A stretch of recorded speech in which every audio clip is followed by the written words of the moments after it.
Bonjour à tous, je vous souhaite la bienvenue à ce nouveau webinaire. Aujourd'hui, notre experte en soudage laser, Frédéric Machy, va vous présenter le soudage de cuivre par laser. À la fin de sa présentation, qui durera une vingtaine de minutes, il y aura un temps pour répondre aux questions que vous pouvez poser en cliquant sur l'icône comme indiqué sur l'écran. Je laisse maintenant la parole à Frédéric. Monique, merci pour cette introduction et puis bonne journée et bonjour et bienvenue à ce nouveau webinaire sur le soudage du cuivre à tous et à toutes. Alors, aujourd'hui, donc, discussion autour du soudage du cuivre et avant de commencer, je vais vous proposer de revenir vers les fondamentaux. Alors les fondamentaux, là pour le coup, ça va être un petit peu les outils qu'on va utiliser, hein, les lasers typiquement, sur uniquement 2 points, la longueur d'onde et le fonctionnement.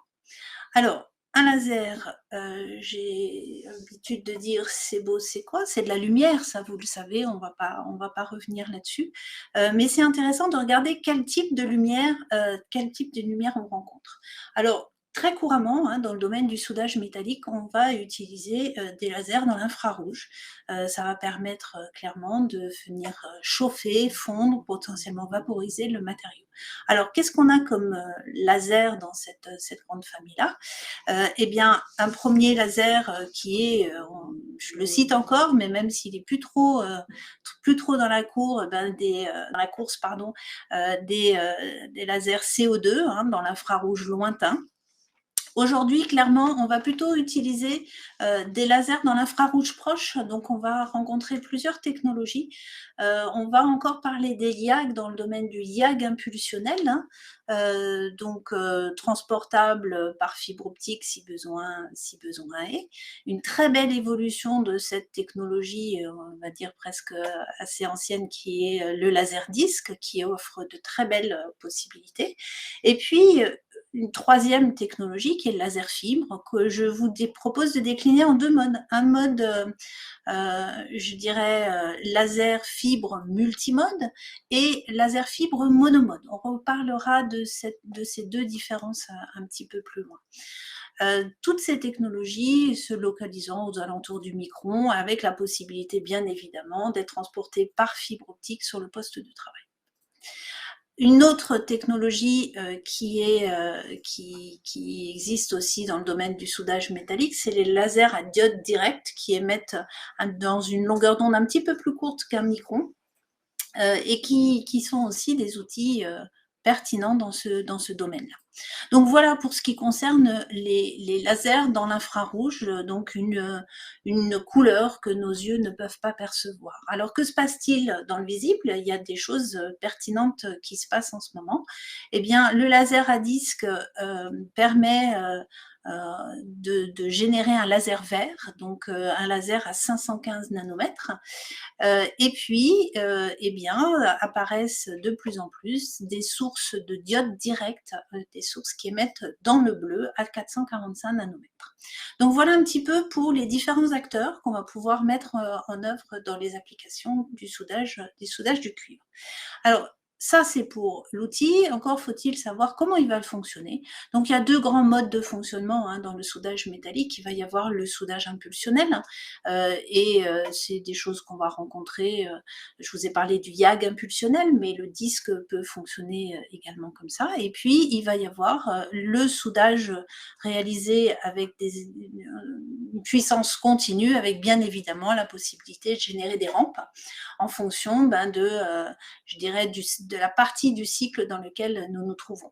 Entre les deux, il y a une famille un peu particulière qu'on appelle les quasi-continus, mais je ne l'ai pas mis à l'intérieur de ces 2 grands fonctionnements.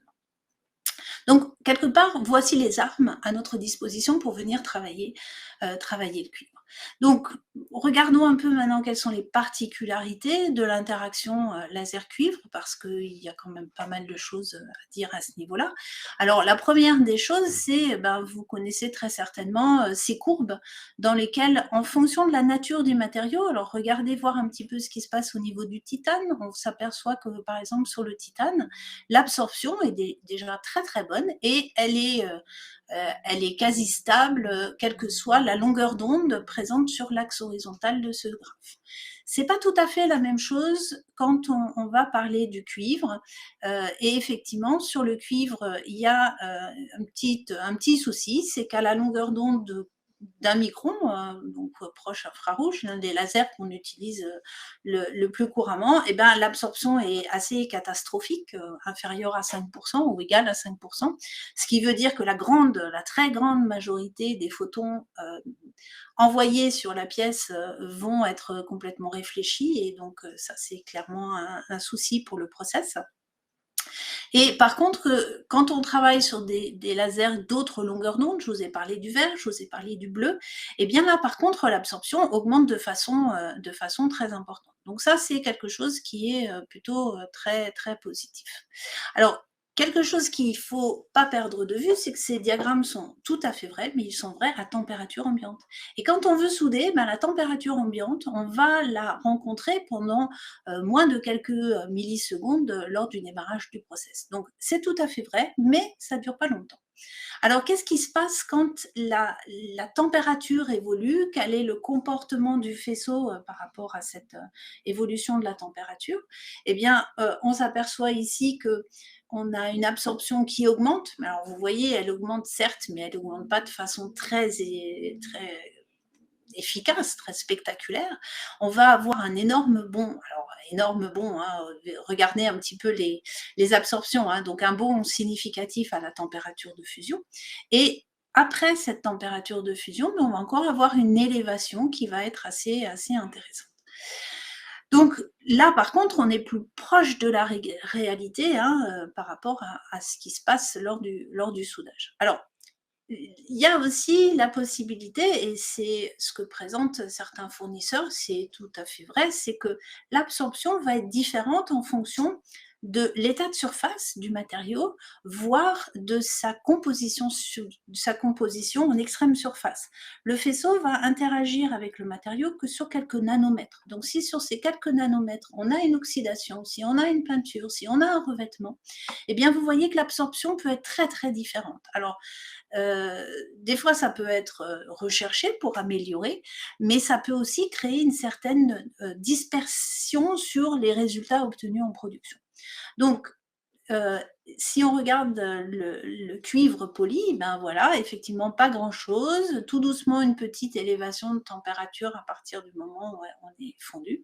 Et par contre, dès qu'on va être vapeur, ben vous voyez que ces courbes ont tendance à se rejoindre. Et ça, c'est assez intéressant parce que dans le proche infrarouge, eh bien, moi, je vous ai parlé des très faibles absorptions à l'état température ambiante, hein, solide. Vous voyez qu'à l'état liquide, c'est bien mieux, mais que se passe-t-il quand on est à l'état vapeur? Eh bien, à l'état vapeur, l'absorption est très importante. Donc, ça veut dire quoi? Ça veut dire qu'avec un laser infrarouge, on peut combattre ce manque d'absorption. Encore faut-il être capable d'atteindre très rapidement la partie capillaire, le kill. Voilà, donc c'est toute l'agilité, tout le bon résultat porte là-dessus. Alors donc ces réflexions, hein, si ce faisceau n'est pas absorbé, il va être réfléchi. Quels sont les risques? Alors il y a déjà des risques en termes de dégradation de l'installation, vraiment purement la tête de focalisation, la fibre optique, et pourquoi pas aussi le laser, hein, c'est-à-dire que ce faisceau va revenir dans la cavité. Et donc, eh bien là, il va falloir faire attention au choix de la technologie laser. Vous voyez que vous avez vu, je vous ai montré qu'il y en a plusieurs. Pourquoi pas utiliser un angle d'incidence pour que ces réflexions ne retournent pas par le chemin optique. Et puis là aussi, beaucoup de publicité autour de ces sources insensibles au back reflection. Autre dégradation, c'est que lorsque l'on veut souder, eh bien, il va y avoir un outillage autour, il va y avoir certaines pièces mises à nu, il peut y avoir des pièces qui sont surmoulées de polymère, par exemple, hein. Il y a bien sûr la cabine de protection tout autour, et les réflexions vont aussi avoir un souci. Donc, il faut réfléchir à des conceptions adaptées et des choix de focalisation en adéquation pour atteindre très rapidement le kill. Perte d'interaction, alors ça c'est effectivement très pénible parce qu'on pourrait très bien ne pas être capable de maintenir le couplage du laser avec le matériau et ça c'est quelque chose qu'on va surtout rencontrer si on reste dans le domaine de la conduction, c'est-à-dire quand on ne va pas atteindre ou aller chercher la vaporisation du matériau. Et donc ça va être un souci par rapport à la robustesse du procédé. Alors, regardons un petit peu ce qu'il en est des particularités du soudage du cuivre hein, et quels sont les moyens d'action qu'on va pouvoir mettre en œuvre. Alors, déjà, caractéristique du matériau, c'est un matériau qui a ses propres caractéristiques. Hein. Tous les matériaux ne fonctionnent pas de la même façon. Et alors, du coup, il y a quelque chose qui est super intéressant dans le domaine du cuivre, c'est que c'est le deuxième meilleur conducteur électrique en termes de matériaux métalliques. Et ça, c'est derrière l'argent. Donc, vous imaginez bien qu'on ne va pas forcément chercher à véhiculer une énergie électrique avec de l'argent. Ça coûtera quand même moins cher avec du cuivre, même si, du coup, le cuivre reste un matériau incontournable pour pouvoir faire circuler cette énergie électrique. Et aujourd'hui, où on parle énormément d'électrification des véhicules ou des appareils en tout genre, eh bien, vous voyez que le cuivre reste quelque chose qui est super important. Alors, conducteur électrique, certes, il est aussi très bon conducteur thermique, beaucoup plus que l'acier. Donc ça va vouloir dire quoi? Ça va vouloir dire qu'on doit apporter beaucoup d'énergie en très peu de temps. Et ça, le couplage reste un maillon très important de cet apport d'énergie thermique dans le matériau. Autre caractéristique de ce matériau-là, ça va être ses caractéristiques de viscosité, ses caractéristiques de tension de surface, ce qui va générer des instabilités dans le bain fondu et potentiellement des défauts de l'ordre des porosités, des explosions, donc des choses qui sont pas forcément si sympathiques. Et effectivement, hein, si on regarde où se situe le cuivre par rapport aux autres matériaux qu'on a l'habitude de travailler, comme les aciers par exemple, eh ben, on s'aperçoit que ce métal liquide, eh bien, il a une viscosité très faible et une tension de surface faible aussi. Et donc, c'est un matériau qu'il va falloir travailler rapidement pour éviter de fabriquer des porosités, des explosions, mais qui va nécessiter quand même d'obtenir des niveaux de puissance assez importants.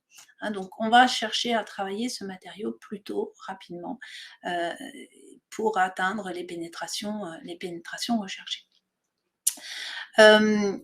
Moi, je vous parle du cuivre étant matériau à travailler, mais on travaille aussi des alliages de cuivre, c'est essentiellement deux grandes familles, hein, les laietons et les bronzes, donc des alliages cuivre, zinc, cuivre, étain, et pour lesquels les phases d'étain ou de cuivre ou de zinc peuvent être, je dirais, regroupées, très riches, et donc quand le faisceau va tomber sur ces grains fabriqués avec énormément de ces éléments d'addition, et ben on va générer une vaporisation de ces deux éléments.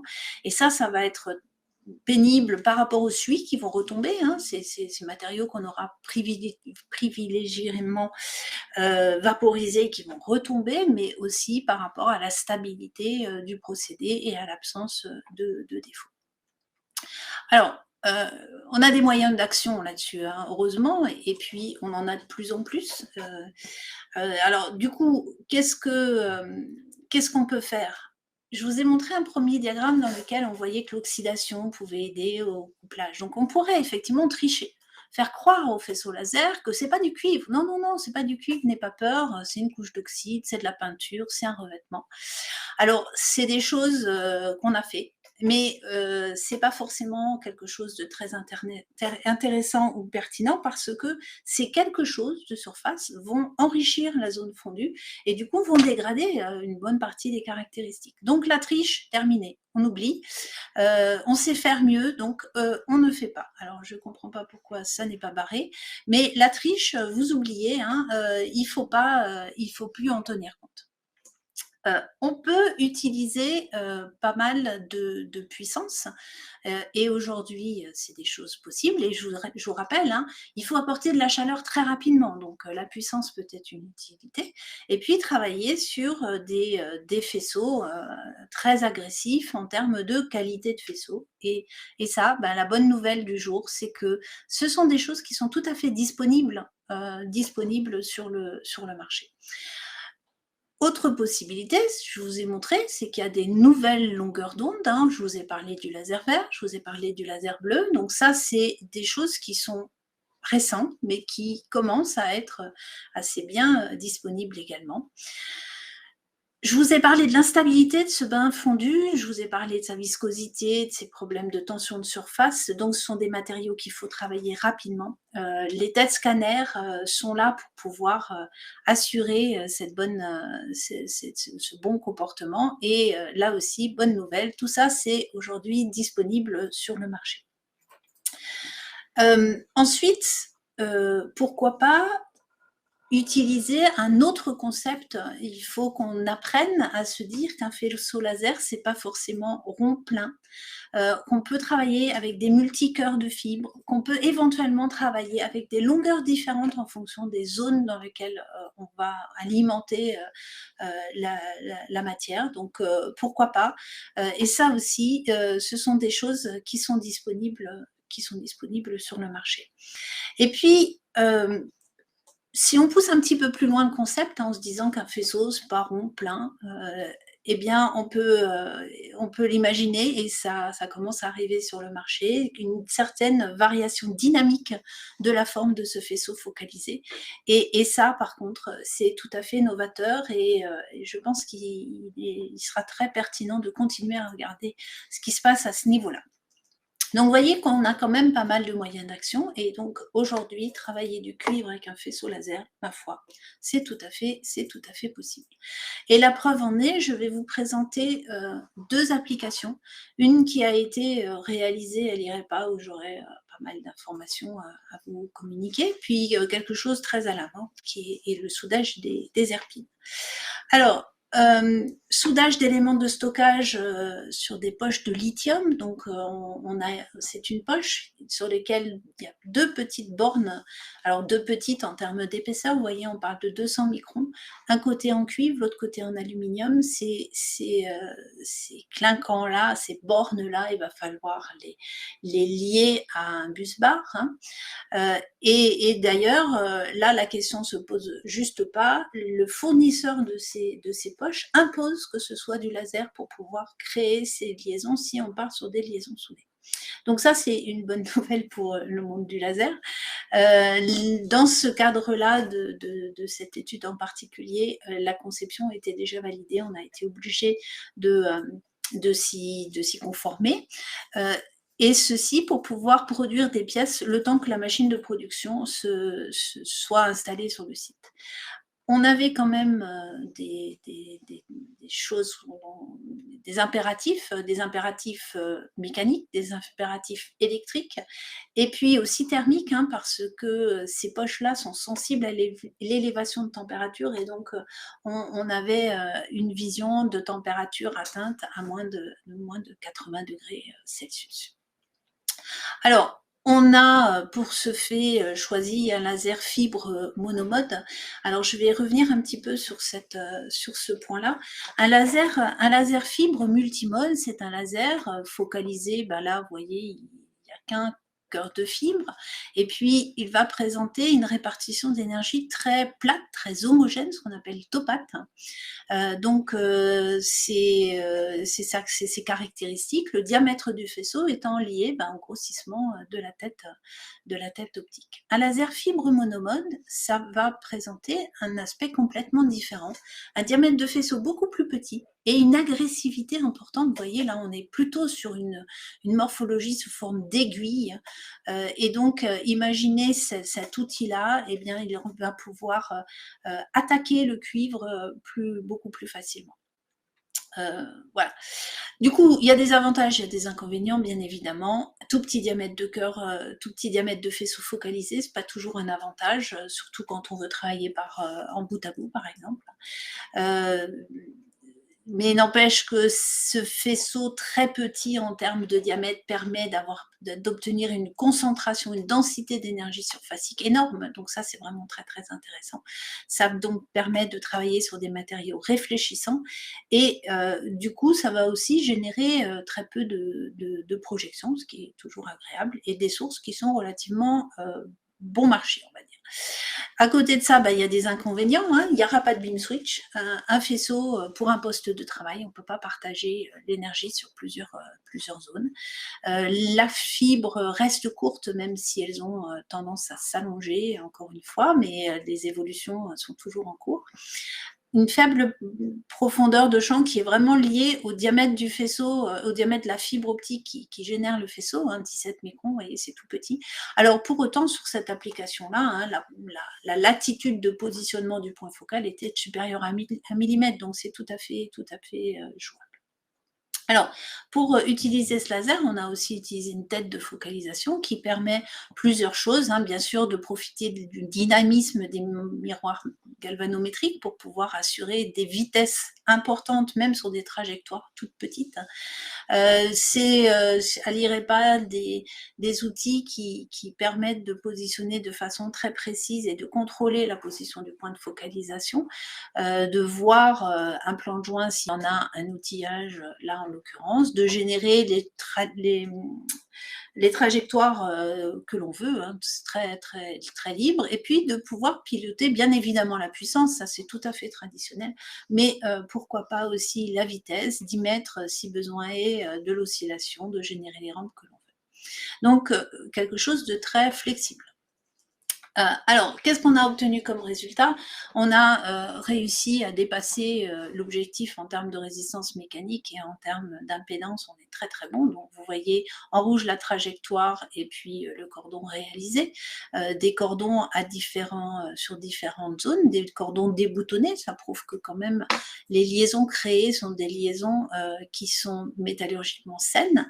Une coupe métallographique, alors perdez pas de vue, là vous voyez on est sur la partie aluminium en dessous de bus barre cuivre, on s'aperçoit qu'on forme un nouveau matériau, oui, un cupro aluminium dans le cadre là.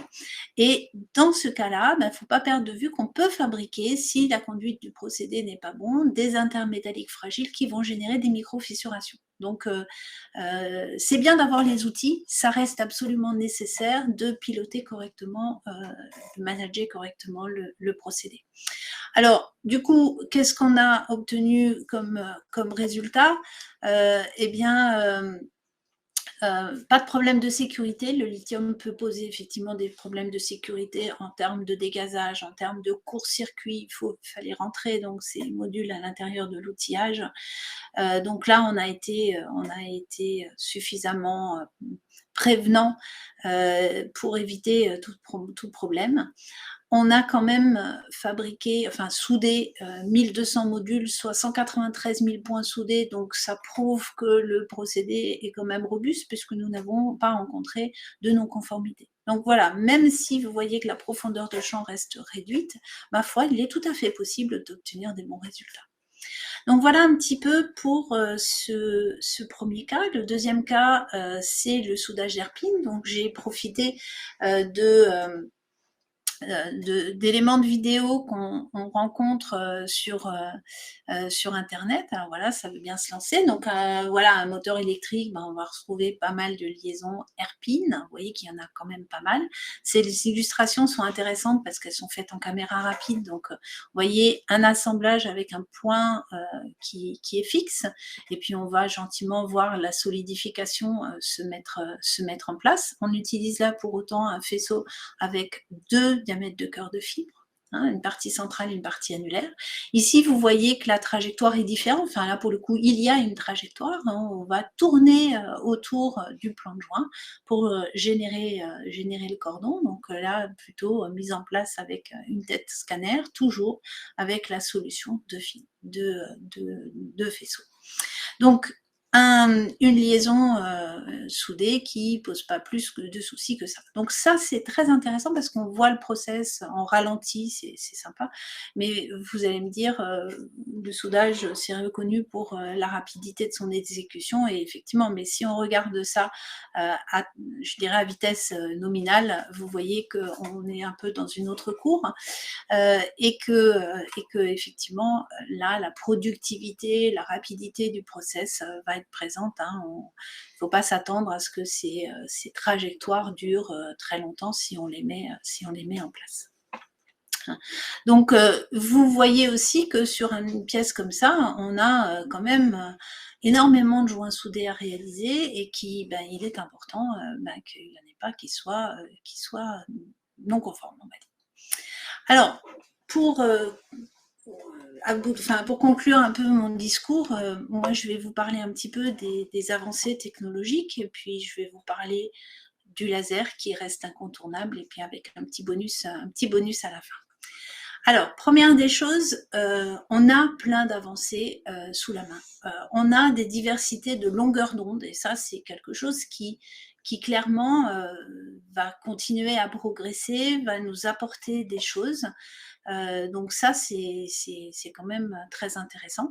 On a beaucoup de puissance, on a de la qualité de faisceau, on a la possibilité de changer la morphologie du faisceau au travers des fibres, double cœur de fibre, triple cœur de fibre, donc on peut moduler la géométrie du faisceau et ça c'est quand même plutôt chouette. Et puis je vous ai parlé de quelque chose un peu récent, qui est la capacité, alors si j'arrive à mettre la petite vidéo en route, ah bah non, je crois que je ne vais pas y arriver, hop, non, ça ne veut pas, alors excusez-moi, la capacité, alors hop, hop, hop, j'essaie de revenir un peu en arrière, je ne veux plus le pointeur,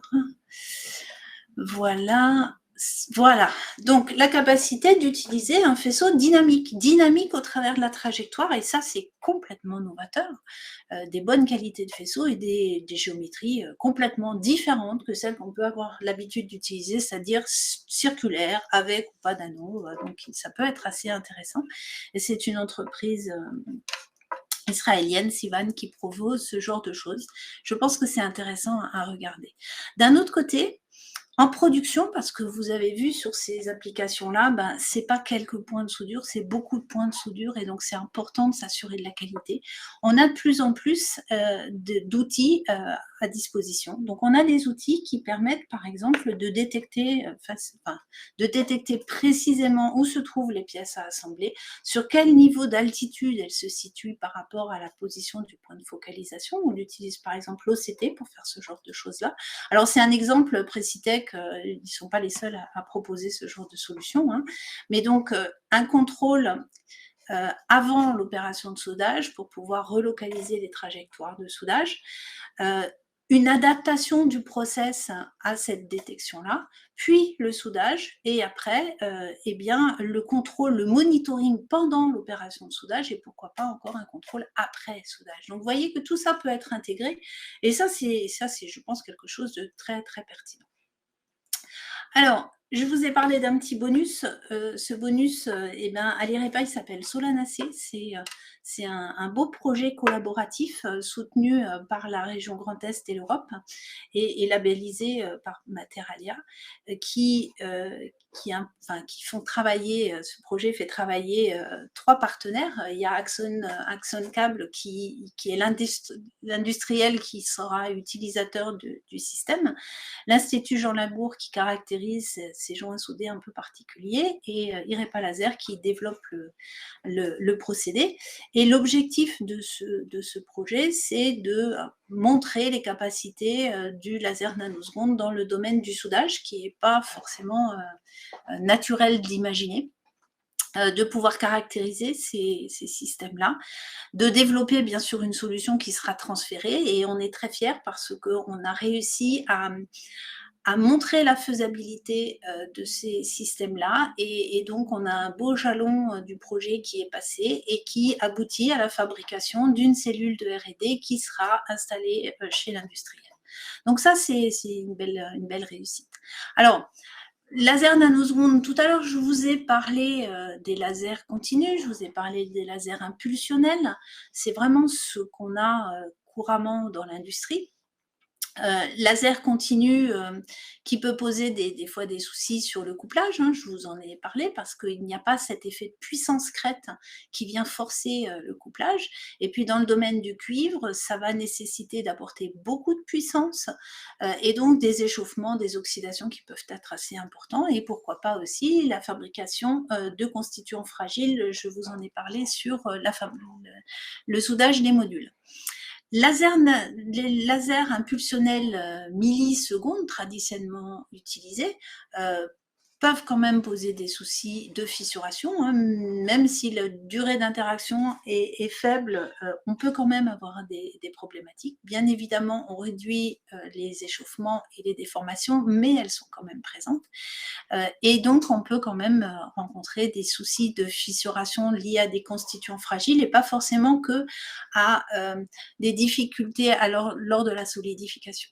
Donc, le laser nanoseconde là-dedans, qu'est-ce qu'il peut apporter?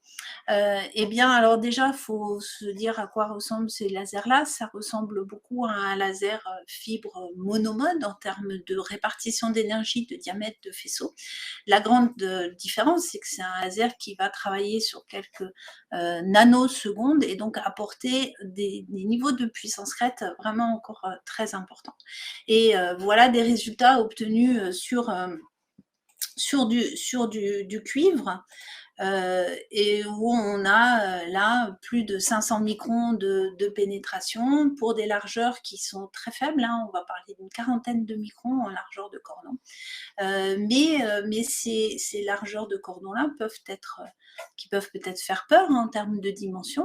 Bien évidemment, les sections efficaces ou les sections de passage électrique, c'est aussi par la longueur du cordon formé et on arrive à faire des choses assez intéressantes. Et effectivement, ces cordons-là sont très spécifiques et les méthodes de solidification nous permettent d'imaginer de pouvoir travailler sur des assemblages hétérogènes, voire de travailler sur des matériaux aujourd'hui non soudables. Alors, du coup, le laser, où est-ce qu'il est là-dedans? Le laser, ça va être un outil absolument incontournable. Je vous ai dit que certains fabricants de poches lithium imposent cette technologie-là si on parle d'assemblage soudé. Ça reste bien évidemment un procédé qui va être automatique, pas de contact, très flexible, un procédé rapide et reproductible, ça c'est sûr. Et puis, il peut quand même y avoir des dérives, mais aujourd'hui, on a un monitoring qui est disponible, qui fonctionne et qui peut vraiment englober tout le process, c'est-à-dire d'être présent avant l'opération de soudage, s'adapter, souder et monitorer les informations de l'interaction laser-matière et ensuite derrière de contrôler des géométries, la présence de trous, etc. Voilà, donc le laser et le cuivre, c'est une grande aventure qui a déjà bien démarré et qui n'est pas prête de s'arrêter. Voilà, j'en arrive au terme de ma présentation et je ne sais pas si vous avez des questions. Donc, je vous rappelle, il y a un petit logo, vous pouvez poser les questions dans le chat. Donc, la première, la protection gazeuse est-elle nécessaire lors du soudage de cuivre? Alors, c'est une bonne question parce que le cuivre, c'est un matériau très réactif. On sait très bien à quoi peut ressembler le soudage du cuivre quand on le soude à l'arc et que la protection gazeuse n'est pas présente. Ça ressemble très rapidement à un gruyère, hein. La chance que l'on a en soudage laser, c'est que les interactions sont très rapides et que finalement, mis à part une oxydation de surface, on peut quand même obtenir des bons résultats sans protection gazeuse. Donc, on sort un peu de l'état de l'art, mais on est complètement dans les industrialisations. Donc aujourd'hui, plutôt pas de gaz de protection. Une nouvelle question. Sivan vend des modules à 445 nanomètres. Quelle technologie diffractive? Alors, ce que je connais de Sivans qui commence à bien communiquer, non, on est sur des lasers qui sont plutôt proches infrarouges. Et c'est une... alors je vais peut-être revenir sur une slide. C'est une technologie assez différente de celle qu'on a l'habitude de voir apparaître, c'est-à-dire que c'est vraiment effectivement ce qu'ils appellent les CBC, hein, des Coherent Beam Combining. Donc on va recombiner ces faisceaux qui sont des faisceaux monomodes, donc agressifs, c'est très intéressant, et ils vont être focalisés de façon très différente de celle qu'on a l'habitude d'avoir. Donc voilà, des choses pertinentes à suivre, et donc je vous incite à regarder. Il y a des projets qui se montent un peu partout et des collaborations qui peuvent être pertinentes. Ensuite, pour le cuivre, faut-il choisir plutôt cuivre oxygène free ou pas d'impact? Alors effectivement, hein, la présence d'oxygène peut être pénalisante dans les opérations de soudage en termes de qualité. On peut quand même, alors il ne faut pas que la teneur en oxygène soit trop importante, hein, mais on peut travailler avec des cuivres ETP, ça peut fonctionner correctement. Est-il possible de souder du cuivre avec une installation standard? Ah, alors ça c'est aussi une bonne question, et une installation standard peut poser plusieurs difficultés. La première, c'est que la densité d'énergie surfacique disponible sur quelque chose de standard est peut-être pas en cohérence avec les problèmes de réflectivité.